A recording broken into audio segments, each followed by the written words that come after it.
ugu horeyn xilku waa ammaano ilaahayna waa qofka ku eegayaa bini aadamkan loo khidmaynayaana waa kula xisaabtamaya min madaxweyne ilaa iyo intii dad ee soo dooratay oo madaxweynaha u yeeyay inta uu xil u dirtay iyo inta shacbigaaba waxaan leeyahay xogayaha cusub Siciid Nuur Jaamac ilaahay xilkaha ku astro ilaahay mid dadka u khidmeeya oo garta waajibaadkiisa sida la sheegay waa nin soo jeedo runtii aan isleeyahay waa ka soo baxaya ilaahay ha ku garab galo inaguna ku garab taaganahay wixii tala iyo tusaale iyo taageero inooga baahdo maayarka iyo maayar ku xigeenka iyagana waxaan aaminsanahay inay rag bisil oo muddo soo dhamaystay maartay damqasho dhamaystay inay yihiin oo maanta rag bisil taagan yihiin oo inay si fiican ula shaqeynayaan ayaan aaminsanahay xogayihii xilka wareejiyay Axmed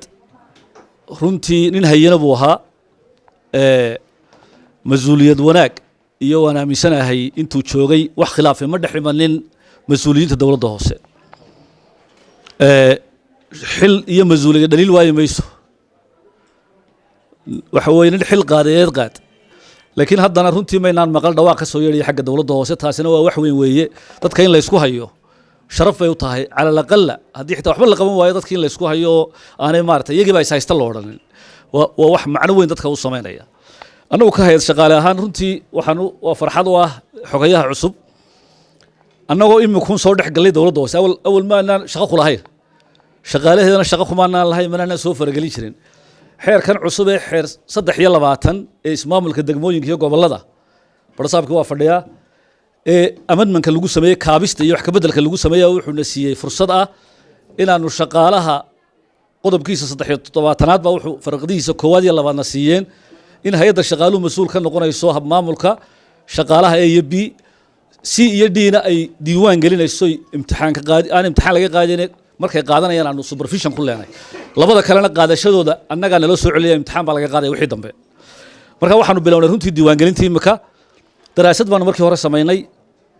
warbixin maanu ka qoray 113 page dawladda hoose Hargeysa fursad wanaagsan bay ku tahay waan u mahad celinayaa maayarka maayar ku xigeenka iyo xogayihii hore oo iyo khadar baa ka jooga halkan agaasimo waxaad runtii kaalinta miisaan kale ka qaatay warbixintaas inay soo baxdo warbixintaas budbigu ahayd inaanu bilowno diiwaan gelintii shaqaalaha waxaan imika diiwaan gelin waan ku dhex jiraa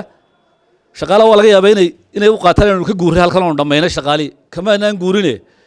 waxaan imika diiwaan gelinay 1340 shaqaalaha dawladda hoose kamid oo nidaamka biometriga lagu diiwaan geliyay waxa soo baxay shaqaale badan oo nidaamka biometriga oo imika waxyaalaha ugu casrisan dunida wax lagu eegaa marka indhaha loo saaray systemka wuxuu toos u tagayaa serverka iyaga waxa soo baxay shaqaale badan oo wasaaradda dawladda mushaar ka qaata marka waan u turno waxaan ku dhir shaqaalaha